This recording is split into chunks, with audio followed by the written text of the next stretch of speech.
Well,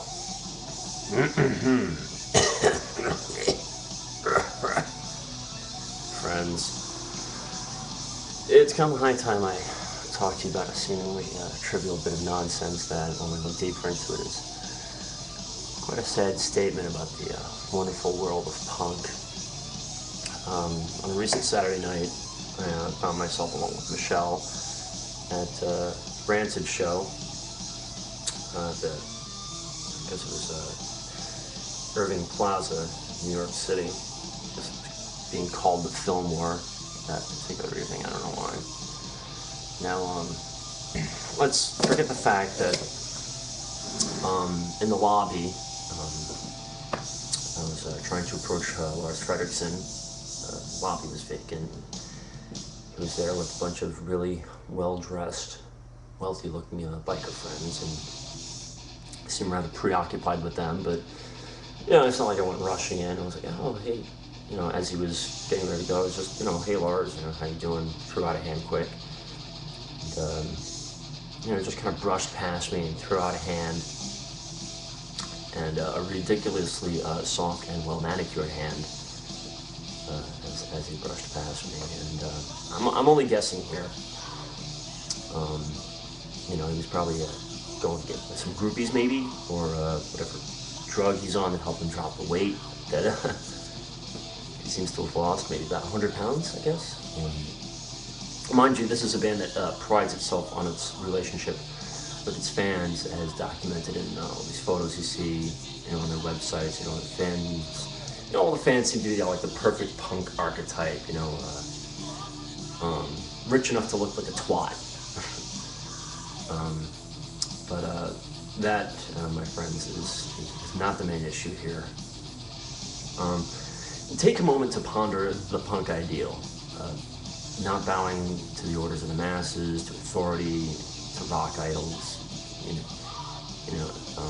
All these people who know how to direct their fans. This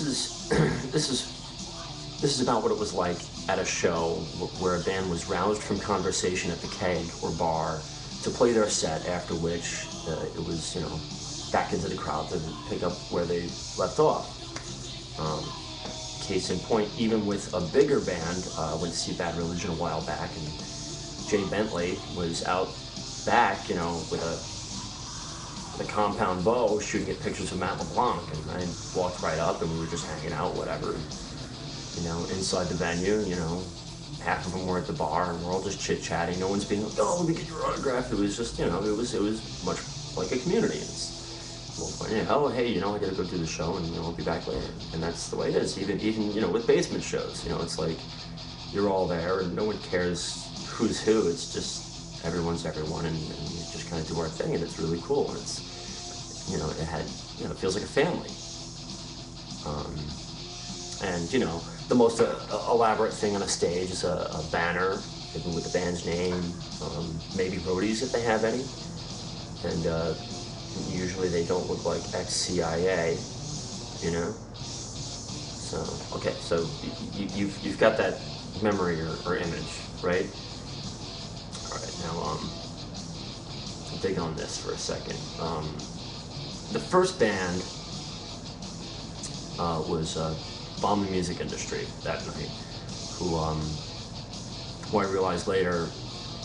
I know a few of the guys in that band, and back in the day, they were in a band called the Arrogant Sons of Bitches, ASOB, and I used to hang out with that whole crew there from out here on the island a long time ago, and they made a clever little joke about, circle pit joke, they're like, hey, where's that, square pit, so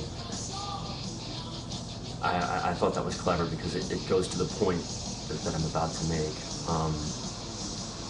The band after that was Madball, and again, one of my favorite hardcore bands. Granted, they wanted the crowd to move, but that's part of the stage shtick, I guess. And in the way they said it, and the way they came across, it kind of made sense. Taking into context the song that was being played at the time. And then, Rancid comes on. Rancid has an intro tape Rancid has an intro video. Rancid has nice little movies they show to go along with each song. Rancid wants you to start a circle pit, you know, right up front where they can see. Rancid wants you to jump. No, not yet. Not yet. No. Oh, okay, now you can jump. Rancid's been playing the same set for 2 years. I'm fucking sick of Rancid. It's sad because for some bands in the rock or other genres, you know, stage theatrics are great. I've seen Queen, I've seen The Cure, I've seen Neurosis. These are bands that the media aspect of their stage show is, it brings it together. It makes it so that it's something more than not sitting and listening to the record. But with a punk band, it's supposed to be about the energy of the evening. It's supposed to be about going there and sitting back and having drinks and having fun and enjoying the band. You know, I didn't want to dance that night. Didn't fucking feel like it, you know. So, but I mean, as far as a live group goes, they lost another fan. As far as a punk group goes, they've lost another fan. I'm sure I'll pirate the fuck out of the new album when it comes out. You know, because they do write good music and they perform well. There's no arguments there. They're amazing musicians. But that's probably one of the most unpunk things a person can do, or persons, you know, is to give an order. You know, tell someone what to do, when to do it, and how to do it. I don't want to do a circle pit. I mean, sometimes I do, but when I do, I will. You know, I don't want to jump. I mean, sometimes I feel like I want to jump, and when I do feel like it, I will. I don't want to watch music videos at a punk show.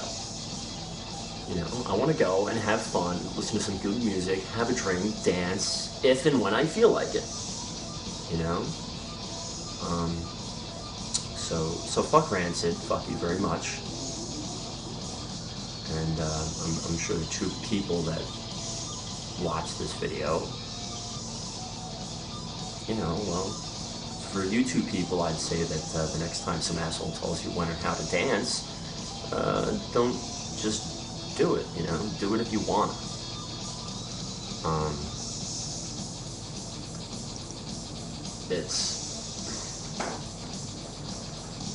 It's hard. And it's going to continue being hard. I'm going to be 30 soon. You know, I'm slowly crawling my way to irrelevance in the subculture. It's getting to a point now where I have to make decisions like what's more important to me, ideals or art. And that's a decision that I shouldn't have to make. One should coexist with the other. I mean, again, I've been to concerts where, you know, videos and intro tapes and all, it adds something to the experience, and like if that's your thing, fine, but don't go saying that you're a punk band and then go all Dream Theater on me, you know? I mean, if you want to say, hey, this is part of our artistic expression, then great, and if it works, great. But in this case in particular, all it did was kind of overstimulate me and piss me off. Like I was too distracted. You know, I'm too busy trying to figure out what's on the screen. I'm too busy trying to figure out where's the pit. Oh, they pointed over that way, so that's where they want the pit. So now I have to go fight and stand over here. I gotta fight for all these drunken assholes. And I really miss the times when I could go to a show and when a pit broke out, if I didn't want to be in that pit, like, there was help, you know? I remember back in the day when you fell down at a show, someone picked you up, you know?